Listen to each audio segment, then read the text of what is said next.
Hello friends, welcome to my channel. आज हम बात करेंगे भागवत गीता के अध्याय 3 के बारे में, जो कर्म योग के बारे में है।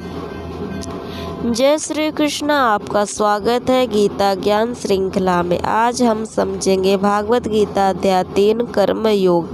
यह अध्याय कर्म और कर्तव्य के महत्व को बताता है। भगवान श्री कृष्ण ने अर्जुन को समझाया कि जीवन में कर्म त्याग कर नहीं बल्कि कर्म करते हुए ही मुक्ति प्राप्त की जा सकती है। यह उपदेश आज भी हर इंसान के लिए उतना ही उपयोगी है जितना महाभारत के समय अर्जुन के लिए था।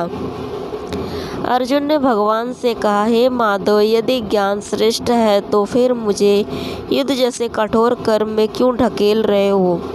श्री कृष्ण मुस्कुराए और बोले, हे अर्जुन, संसार में दो मार्ग हैं, एक ज्ञान योग और दूसरा कर्म योग। ज्ञान योग में त्याग और ध्यान है, लेकिन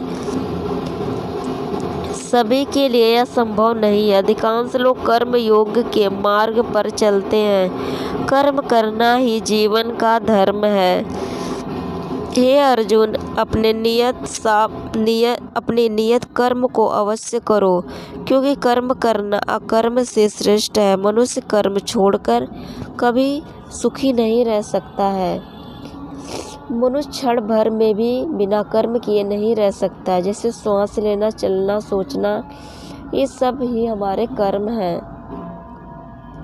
यदि कर्म भगवान को अर्पित नहीं तो वह मनुष्य को बंधन में बांधता है। निष्काम भाव से किया गया कर्म ही मोक्ष का मार्ग है। श्रेष्ठ लोग जो करते हैं वही साधारण लोग उनका अनुसरण करते हैं। इसलिए बड़े व्यक्तियों का आचरण समाज के लिए मार्गदर्शन बनता है। तेरा अधिकार केवल कर्म करने में है, फल में नहीं है। यदि गीता का सबसे प्रसिद्ध और अमर उपदेश है कि कर्म करो, फल की इच्छा मत करो। कर्म का त्याग क्यों? भगवान कहते हैं कि यदि तुम कर्म का त्याग करोगे तो जीवन अस्त व्यस्त हो जाएगा, समाज की व्यवस्था बिगड़ जाएगी। इसलिए कर्म करना ही अनिवार्य है। फल की आसक्ति क्यों त्यागें?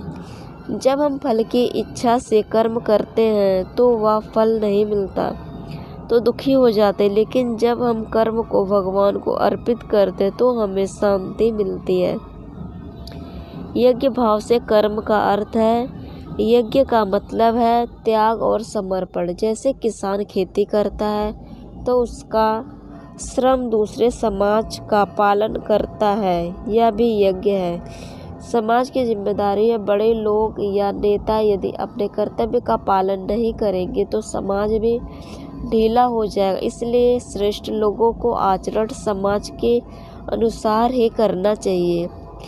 अर्जुन के जीवन में कर्म योग आया है। अर्जुन युद्ध से भागना चाहते थे, लेकिन श्री कृष्ण ने उन्हें समझाया कि क्षत्रिय का धर्म है धर्म युद्ध करना।